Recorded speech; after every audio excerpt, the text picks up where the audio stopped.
I did a thing. I wrote another book. I might have mentioned it a couple of times. And I finished that manuscript on March 3rd of this last year. Love the job, lose the stress. Perspective of a music teacher, how awesome is that? Successful social and emotional learning in the modern music classroom. And 10 days after I finished that manuscript, everybody's classroom went upside down. We've been digital, we've been hybrid, we've done things we never knew you could do as music educators. And then I had that manuscript and it got picked up by a publisher and I had to revise it and get it ready for publishing and learn how to teach online band. I didn't even know what that was, but I had to do it. But the title of the book, Love the Job, Lose the Stress, after what all of us music educators have been through, I wasn't sure it was appropriate for this year of pandemic teaching, of all the things that we've experienced, of the things that we feel like we've lost in our programs.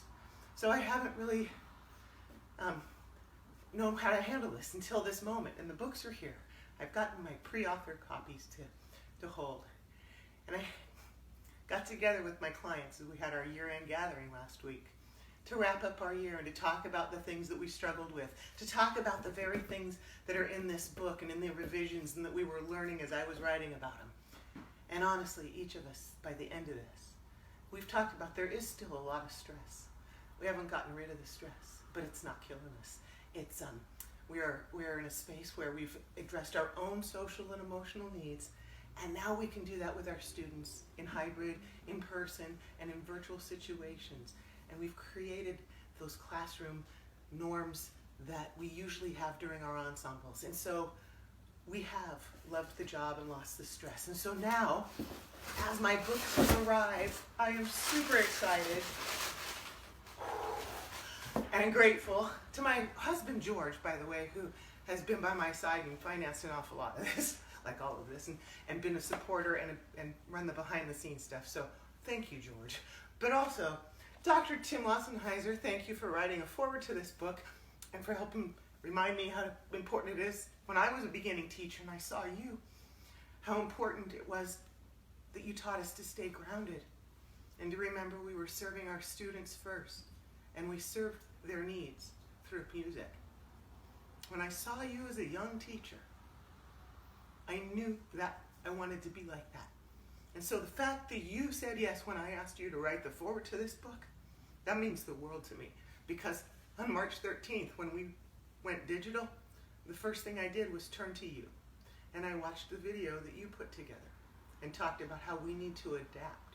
And those of us who adapt will survive. And you taught me to think differently and to help my students adapt to this new situation and to help other teachers do that. And so this book is for every one of you music teachers out there who knows how important it is to serve our own kids' social and emotional needs so that we can serve their musical needs too.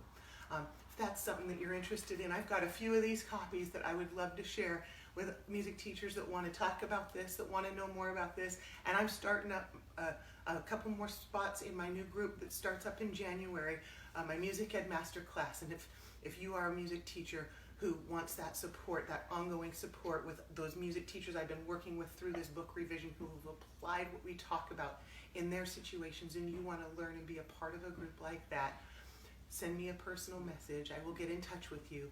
There will be a copy of this book sent to you, and we can talk. And you can love the job and lose the stress. Not all the stress, but you can cope with it. You can do this.